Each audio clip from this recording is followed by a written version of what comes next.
आज मी बनवत आहे वडापाव। त्याच्यासाठी मी इथे घेतलेले आहे उकडलेले आलू आणि इथे मी घेतलेली आहे हिरवी कोथिंबीर आणि हिरव्या लाल मिरच्या। अशा हे मी इथे जिरे टाकून बारीक करून घेतलेला आहे मिक्सर मध्ये। इथे मी तेल गरम करून घेतलेला आहे। आता मी थोडीशी याच्यामध्ये टाकत आहे मोहरी आणि हे जे आपण बारीक केलेलं होतं लाल हिरव्या मिरच्याची पेस्ट हे टाकून घेत आहे। 1 चम्मच हळद, 1 चम्मच गरम मसाला, इथे मी टाकली आहे 1 चम्मच हळद, धनिया पावडर 1 चम्मच, गरम मसाला 1 चम्मच असं इथे टाकून घेतलेलं आहे। चवीनुसार मीठ। आता हे आपल्याला मिक्स करू।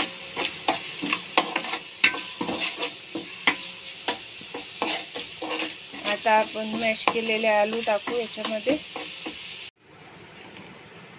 इथे मॅश केलेले आलू टाकून घेतले होते आणि हे चांगल्यापैकी आपल्याला मिक्स करून घ्यायचं आहे। इथे हे आपलं छानपैकी मिक्स झालेलं आहे, तुम्ही बघू शकता मस्त दिसत आहे।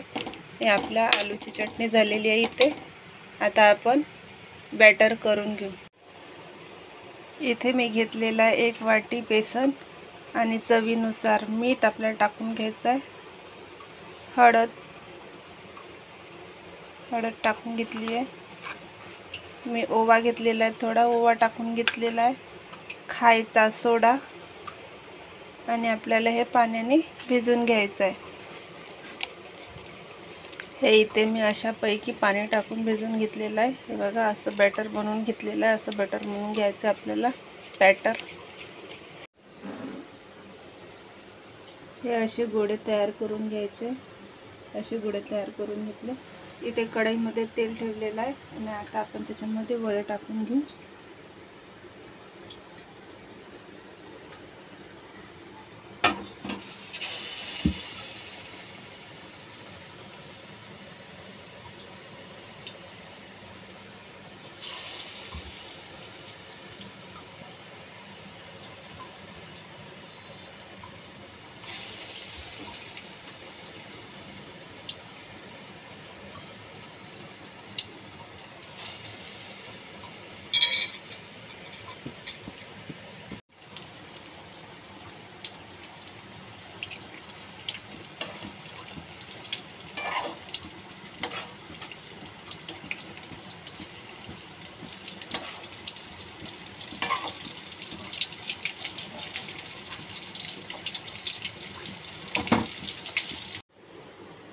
हे इथे आपले वडे काढून झाले आहे तेलातले। आता इथे मी तवा गरम व्हायला ठेवलेला आहे। आता आपण पाव त्यामध्ये सेकून घेऊ। त्यावरती मी पाव सेकून घेत आहे। पाव कट करून घेतली।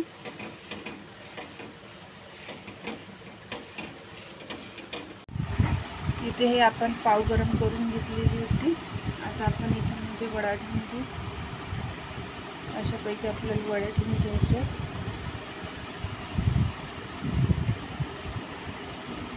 आपण पाव गरम करून घेतली होती। बटर लावून, बटर आवडत असेल बटर लावा।